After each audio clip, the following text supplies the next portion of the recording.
Bismillahirrahmanirrahim. Assalamualaikum warahmatullahi wabarakatuh. Perkenalkan, nama saya Yoga Mitra Pratama, mahasiswa dari Prodi Penyuluhan Pertanian Berkelanjutan, tingkat 2B, semester 3, Polbang Bogor. Pada video ini, kita akan membahas bagaimana cara mengukur dan meningkatkan pH tanah. Video ini dibuat sebagai satu syarat untuk memenuhi tugas praktikum mata kuliah media dan metode penyuluhan. Seperti yang kita ketahui bahwasannya pH tanah ini sangatlah penting untuk diketahui oleh para petani. Sebab pH tanah yang baik akan membuat tanaman bisa tumbuh dengan sehat dan menghasilkan produktivitas yang tinggi. Mari kita lihat bagaimana materi yang akan disampaikan. Salah satu penyebab kenapa produktivitas tanaman kita itu menurun, itu disebabkan oleh pH tanah yang tidak sesuai dengan tumbuh kembang tanaman kita. pH tanah dapat mempengaruhi penyerapan unsur hara oleh tanaman. Jika pH tanah tersebut tidak sesuai dengan kriteria hidup tanaman, maka akan mempengaruhi tumbuh kembang tanaman tersebut. pH tanah dapat digolongkan menjadi 3 bagian. Yang pertama adalah pH asam. Tanah dikatakan memiliki pH asam apabila pada saat diukur, tanah tersebut memiliki nilai pH di bawah 6,5. Yang kedua adalah pH basah. Tanah dikatakan memiliki pH basah apabila pada saat diukur memiliki nilai di atas 7,0. Sedangkan yang ketiga, pH netral. Apabila pada saat diukur, tanah tersebut memiliki pH berkisar antara 6,5 sampai 7. pH yang direkomendasikan adalah pH netral, karena pH ini dapat menyerap unsur hara dengan baik. Ketika pH tersebut memiliki nilai asam atau basa, maka unsur hara yang diberikan melalui pemupukan tidak akan efektif. Berikut ini saya tampilkan tabel penyerapan unsur hara melalui nilai-nilai pH tertentu. Dapat kita lihat pada tabel tersebut terdapat unsur nutrisi yang terdiri dari nitrogen, fosfor, kalium, magnesium, dan lain-lain. Di sampingnya terdapat kolom-kolom nilai pH yang dimulai dari 5,0 hingga 8,0. Di bawahnya terdapat kotak-kotak berwarna yang dimulai dari warna merah, putih, dan biru. Warna merah itu menandakan bahwasannya pada nilai pH tersebut unsur hara tidak dapat diserap dengan baik. Pada warna putih menandakan bahwasannya pada nilai pH tersebut unsur hara dapat diserap namun sangat sedikit. Dan pada kotak berwarna biru itu menandakan bahwasannya unsur hara dapat diserap dengan baik. Pada kolom yang saya hitamkan, itu saya tandakan sebagai pH yang direkomendasikan untuk ditingkatkan, yaitu dari 6,5 hingga 7. Dapat kita lihat pada tabel, pada nilai pH 5,0, nitrogennya berwarna merah, fosfor berwarna merah, kalium berwarna merah, magnesium berwarna merah. Artinya ketika Anda melakukan pemupukan yang mengandung unsur nitrogen misalnya, maka pupuk tersebut tidak dapat diserap oleh tanaman karena pH-nya yang asam. Begitu juga dengan fosfor, ketika Anda memupuk dengan menggunakan pupuk yang mengandung fosfor, maka pupuk tersebut percuma karena tidak dapat diserap oleh tanaman. Begitu juga dengan kalium. Mari kita lihat pada nilai pH 5,5. Pada nilai ini, unsur nitrogen sudah berwarna putih kotaknya. Fosfor masih berwarna merah, kalium juga, magnesium juga. Artinya, pada nilai pH ini, unsur nitrogen sudah dapat diserap, namun masih sedikit jumlahnya. Di unsur hara fosfor, masih tidak bisa diserap dengan baik oleh tanaman, kalium pun juga demikian. Mari kita lihat pada nilai pH 6,5. Pada nilai tersebut, Unsur nitrogennya sudah berwarna biru kotaknya, fosfor juga demikian, kalium juga, hingga ke bawah kecuali pada unsur hara molibdenum yang tidak terlalu dibutuhkan oleh tanaman. Artinya, pada pH ini unsur hara yang diberikan itu dapat diserap dengan baik oleh tanaman, sehingga pH inilah yang kami sarankan kepada petani untuk ditingkatkan, karena apabila pH tersebut di bawah 6,5 alias masam, maka pemupukan yang diberikan sesering apapun, sebanyak apapun tidak efektif karena tanah tersebut asam, seperti itu.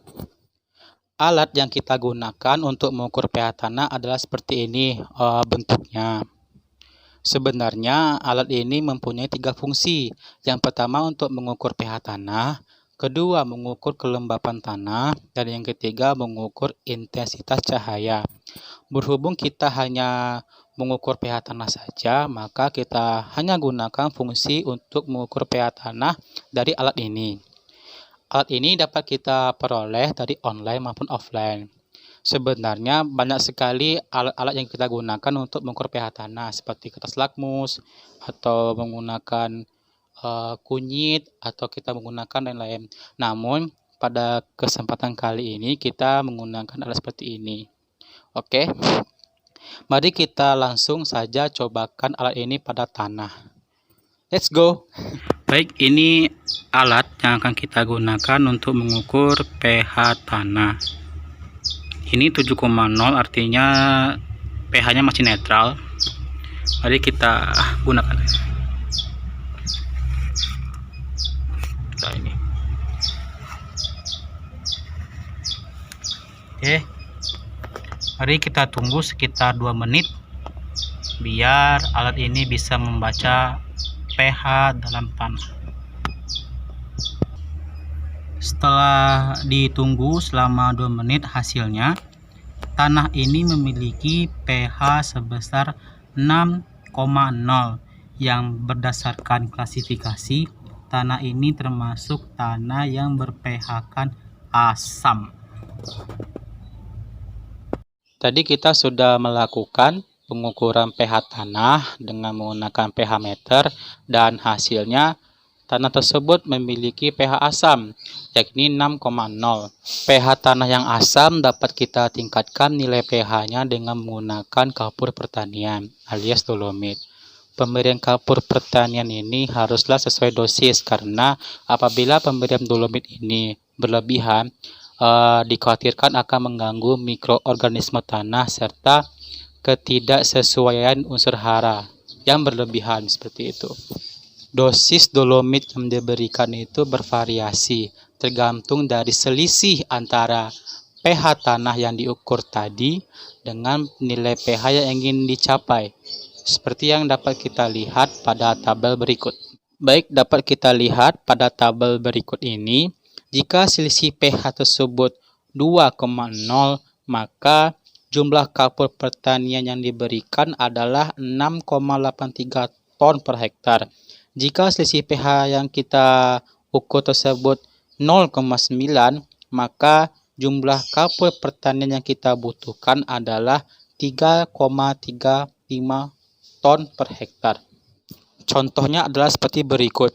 Jika di lahan 1 hektar mempunyai nilai pH 6,0 dan ingin ditingkatkan ke nilai pH 6,5, maka 6,5 dikurangi 6,0 hasilnya 0,5. Sehingga ketika kita melihat pada tabel yang tadi, maka jumlah kapur pertanian yang kita perlukan sebanyak 2,08 ton per hektar. Lalu muncullah pertanyaan, bagaimana cara kita memberikan dosis dolomit di lahan yang tidak sampai 1 hektar? Nah, untuk menjawab hal ini, kita perlu menggunakan rumus tertentu untuk memberikan dosis yang tepat pada lahan yang kurang dari 1 hektar. Berikut contoh perhitungannya. Contoh soalnya adalah terdapat lahan seluas 1000 meter persegi dengan nilai pH tanah adalah 6,0. Lahan tersebut akan ditingkatkan nilai pH tanahnya ke 6,5. Pertanyaannya, berapa dosis kapur pertanian yang diperlukan di lahan tersebut? Langkah pertama, kita ketahui terlebih dahulu selisih pH antara pH sekarang dengan pH yang ingin dicapai. Artinya 6,5 dikurangi 6,0 hasilnya 0,5. Selisihnya adalah 0,5 yang artinya berdasarkan tabel kapur pertanian yang diberikan sebanyak 2,08 ton per hektar. Langkah kedua, kita lakukan perhitungan luas lahannya yang diubah menjadi satuan hektar. Lahan kita tadi sebesar 1000 meter persegi dibagi dengan 1 hektar 10.000 meter persegi dan mendapatkan hasil sebesar 0,1 hektar. Langkah ketiga yakni lakukan penjumlahan antara luas lahan dengan jumlah kapur pertanian per hektar tadi. Artinya 0,1 ini adalah jumlah lahan kita dan 2,08 yang merupakan dosis pupuk kita, hasilnya adalah 0,208 ton. Setelah itu kita ubah satuan ton ke kilogram, sehingga mendapatkan hasil sebesar 208 kg. Dengan demikian, diperlukan pupuk dolomit sebesar 208 kg pada lahan 1000 meter persegi yang ingin ditingkatkan nilai pH-nya dari 6,0 hingga 6,5 pH. Seperti itu. Pemberian pupuk dolomit pada polybag kita lakukan dengan cara menaburkannya secara tipis-tipis selama 2 minggu sekali. Demikian materi penyuluhan yang saya sampaikan. Mohon maaf apabila ada kekurangan sana-sini karena kami masih belajar. Demikian. Semoga apa yang kami sampaikan ini bisa bermanfaat bagi kita semua dalam memajukan pertanian Indonesia. Seperti itu. Saya akhiri. Wassalamualaikum warahmatullahi wabarakatuh. Hatur nuhun.